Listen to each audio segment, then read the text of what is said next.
തൻ്റെ 28ാമത്തെ വയസ്സിൽ കുട്ടികളായ ശേഷം ഒരു ഹീറോയ്ക്കൊപ്പവും അവസരം ലഭിച്ചിട്ടില്ലെന്ന് നടി ജ്യോതിക.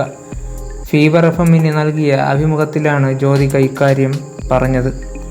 നെറ്റ്ഫ്ലിക്സ് വെബ് സീരീസായ ഡബ്ബ കാർട്ടലിൻ്റെ പ്രൊമോഷന് നൽകിയ അഭിമുഖത്തിലായിരുന്നു നടി ഇക്കാര്യം പറഞ്ഞത്. പ്രായമായിട്ടും പുരുഷന്മാർ സൂപ്പർ സ്റ്റാറുകളായി തുടരുന്നുവെന്നും എന്നാൽ സ്ത്രീകൾക്ക് അത് കഴിയുന്നില്ലെന്നുമുള്ള വിഷയത്തിൽ പ്രതികരിക്കുകയായിരുന്നു ജ്യോതിക.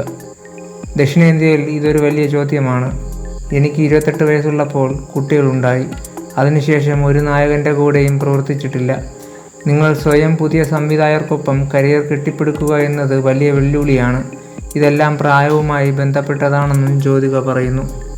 ഇക്കാലത്ത് ഒരു വനിതാ അഭിനേതാവിന് വേണ്ടി ഒരു വലിയ ചലച്ചിത്ര നിർമ്മാതാവ് ഒരു സിനിമ നിർമ്മിക്കുന്നുവെന്ന് കരുതുന്നില്ലെന്നും ദക്ഷിണേന്ത്യയിലെ ഒരു സ്ത്രീയുടെ യാത്ര അങ്ങേയറ്റം കഠിനമാണെന്നും തോന്നുന്നതായും ജ്യോതിക പറഞ്ഞു.